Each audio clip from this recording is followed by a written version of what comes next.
Maxwell equations इन matter. ये हमारे पास 4 equation है। फर्स्ट हमारे पास जो है वो गॉसेस लॉ की है, सेकंड भी गॉसेस लॉ की है।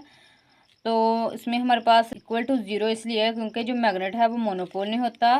तो थर्ड वाली जो है वो फैराडे लॉ है, और जो 4 वाली है जो हमने पिछले लेक्चर में क्वेश्चन को कवर किया था, modified form of ampere law है, ये वही है। हम इन 4 इक्वेशन को क्यों लेते हैं, इनका पर्पस ये होता है कि खाली जगह में इलेक्ट्रिक फील्ड और मैग्नेटिक फील्ड कैसे बिहेव करती है, इनको हमने स्टडी करना होता है। तो अब हम इन इलेक्ट्रोस्टैटिक केस में देखते हैं। हम मैक्सवेल इक्वेशन जो है इनको मैटर में देख रहे हैं, तो हमें सोचना चाहिए कि why do we need matter equations. जब हम इलेक्ट्रिक फील्ड को किसी मटेरियल जैसे कि प्लास्टिक या ग्लास पर अप्लाई करते हैं तो इसके मॉलिक्यूल जो हैं वो पोलराइज हो जाते हैं, जिसकी वजह से मटेरियल के अंदर दो तरह के चार्जेस क्रिएट हो जाते हैं। इसमें हमारे पास ये वाला जो चार्ज है ये बाउंड चार्ज है, जो मटेरियल के एटम के अंदर पोलराइजेशन की वजह से शिफ्ट हुआ, ये हमारे पास वो चार्ज है। अब हम क्या करेंगे, नेट चार्ज डेंसिटी को देखेंगे। इसमें हमारे पास जो नेट चार्ज डेंसिटी है वो इक्वल है free charge density plus bound charge density के। अब हम क्या करते हैं कि जो हमारे पास इक्वेशन 1 है गॉसेस लॉ की, हम उसको लेते हैं। तो उसको लेने के बाद अब हम क्या करेंगे, चार्ज डेंसिटी की वैल्यू जो उसको फाइंड करेंगे, डिवाइड हो रही है ये वैल्यू तो इधर जाकर मल्टीप्लाई हो जाएगी। तो चार्ज डेंसिटी की जगह इन दोनों वैल्यूज़ को पुट कर देंगे। जब हम इन दोनों वैल्यूज़ को पुट कर देंगे तो हमारे पास फ्री चार्ज डेंसिटी की तो वैल्यू नहीं है, लेकिन हमारे पास बाउंड चार्ज जो है उसकी वैल्यू है, बाउंड चार्ज डेंसिटी की वैल्यू है माइनस ग्रेडियंट डॉट पी। तो हम इस वैल्यू को इधर पुट कर देंगे। ये हमारे पास इधर नेगेटिव में है, तो जब हम दूसरी साइड पे लेके जाएंगे तो ये हमारे पास प्लस में हो जाएगी। अब हम क्या करेंगे, इन दोनों में से जो ग्रेडियंट है वो कॉमन ले लेंगे, epsilon naught E plus P, ये हमारे पास अंदर वैल्यू रह जाएगी is equal to free charge density. तो हमारे पास जो epsilon naught E plus P जो है ये हमारे पास इक्वल होता है डी के। तो हमारे पास वैल्यू क्या आ जाएगी, यहाँ जब हम डी पुट करेंगे तो del dot D is equal to free charge density इसके इक्वल आ जाएगी। यहाँ डी हमारे पास इलेक्ट्रिक डिस्प्लेसमेंट फील्ड है।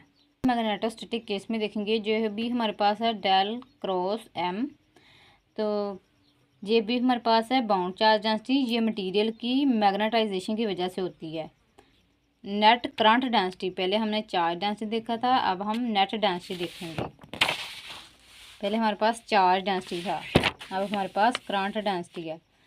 तो हमारे पास J F plus J B plus J P. J F हमारे पास फ्री चार्ज डेंसिटी है, ये वो करंट है जो हम वायर से फ्लो करवाते हैं, फॉर एग्जांपल जब हम बैटरी से करंट देते हैं। जे बी हमारे पास बाउंड चार्ज डेंसिटी है, ये मटेरियल की मैग्नेटाइजेशन की वजह से होती है। और जे पी हमारे पास ये पोलराइजेशन करंट डेंसिटी है। जे जब इलेक्ट्रिक फील्ड चेंज होती है तो एटम के चार्जेस मूव करते हैं, पोलराइजेशन भी चेंज हो जाती है। तो हमारे पास जे पी जो है ये पोलराइज्ड करंट डेंसिटी है, जो हमारे पास इक्वल है पार्शियल पी और partial T. For static case के लिए देखेंगे, जब हमारे पास पी जो है वो कांस्टेंट होगा, जब पी कांस्टेंट होगा तो जब हम इधर वैल्यू पुट करेंगे तो सारा इजी ज़ीरो हो जाएगा। फॉर नॉन स्टैटिक केस के लिए हम देखें तो हमारे पास ये पी जो है वो ज़ीरो नहीं होगा, तो J P is equal to partial P और पार्शियल टी। तो अब हम क्या करेंगे, इस वैल्यू को 4 इक्वेशन में पुट करेंगे। हमारे पास del cross B is equal to mu naught J P जो था, जे म्यू नोट जे जो था, जे की वैल्यू हमारे पास जे एफ जे पी और जे पी हैं। तो अब हम इन तीनों वैल्यू को रख देंगे प्लस एप्सिलॉन और पार्शियली और पार्शियल टी आ जाएगा। तो हमारे पास जे बी और जे पी जो हैं दोनों की वैल्यूज़ हैं, तो हम इन दोनों की वैल्यूज़ को पुट कर देंगे।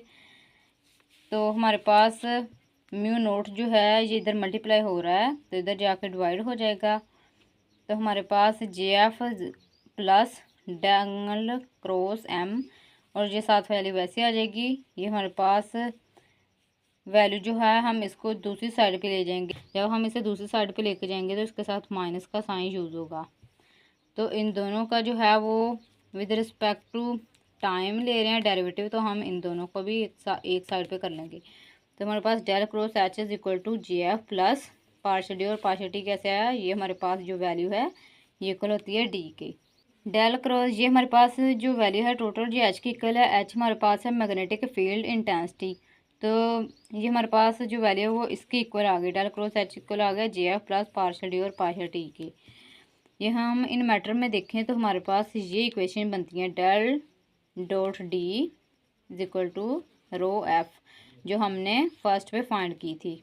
हमारे पास ये वैल्यू चेंज नहीं होगी और इसी तरह ये वैल्यू भी चेंज नहीं होगी, जस्ट हमारे पास फर्स्ट और फोर्थ इक्वेशन ही चेंज हुई हैं।